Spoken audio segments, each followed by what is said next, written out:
High, welcome to Iman and family. সকালবেলার যাবতীয় ব্যস্ততার মধ্যেও এখন কি বলতো, কন্টেন্ট বানানোটা একটু অভ্যাস হয়ে গেছে। আমি জানি আমি এই সময় এগুলো পাবলিশ করব। মাঝে মাঝে হয়তো ঘন্টাখানেকের এদিক ওদিক হয়, কারণ সেটাও খুব ব্যস্ততার জন্যই হয়।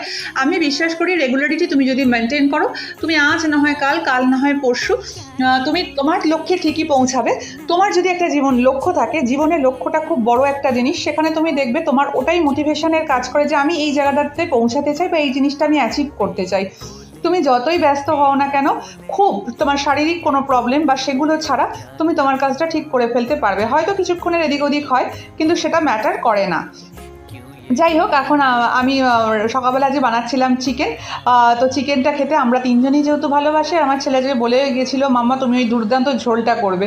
ও একটু ঝোল ঝোল খাবারই পছন্দ করে, ও সেজন্য আমি ওর জন্যই বানাচ্ছিলাম ওর পছন্দের আজকে চিকেন। তো ও বাড়িতে এসে দেখে খুব খুশি হয়ে যাবে, কারণ ওই যে বাচ্চারা যেটা চায় যখন তার সামনে সে সেটা দেখতে পায়, তার মুখের যে হাসিটা থাকে সেটা আমার কাছে একটা মেডিসিনের কাজ করে। আর আমার রান্না করার সময় কী বলতো, খুব ভালো লাগে গান শুনতে। আমি ওটা এনজয় করি। আমি তখন রান্না বান্নাটা মন দিয়ে করতে পারি। আমার ওই কাজ কর্মর মধ্যে কোনো টায়ার্ডনেস আসে না। আমি যখন ঘর গুছাই আমি তখন গান শুনি। আমার কানে বেশিরভাগ সময় ইয়ারফোন দেওয়া থাকে, কারণ আমি যেহেতু গান শিখতামও, তো সেই জন্য আমার গানটা আমার ভীষণ ভালো লাগার একটা জায়গা। যাই হোক, আমি এখন রেডি হয়ে গেছিলাম, এবার ছেলেকে আনতে যাওয়ার সময়ও হয়ে গেছিলো।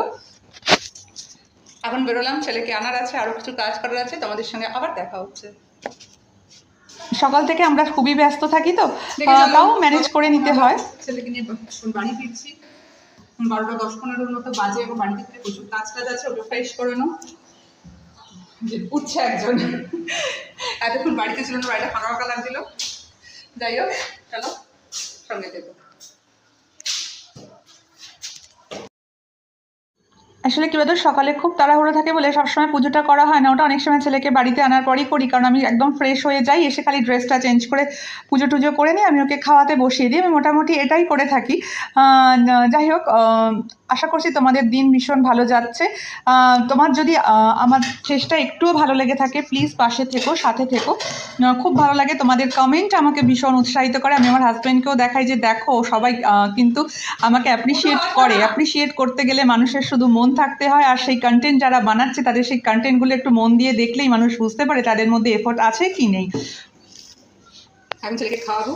এখন মোটামুটি 1:30 বেজে গেছে, আর দেরি করা যাবে না, কারণ এবার ওর ঘুম পাচ্ছে। তোমাদেরও নিশ্চয়ই খুব এরকমভাবেই ব্যস্ত দিন যায় বাচ্চাদের বাড়ি থেকে আনার পর, আমাদেরও যায়। তার মধ্যে টুকটুক করে করতে হয়, আর কিছু করার নেই। যাই হোক, সঙ্গে থেকো।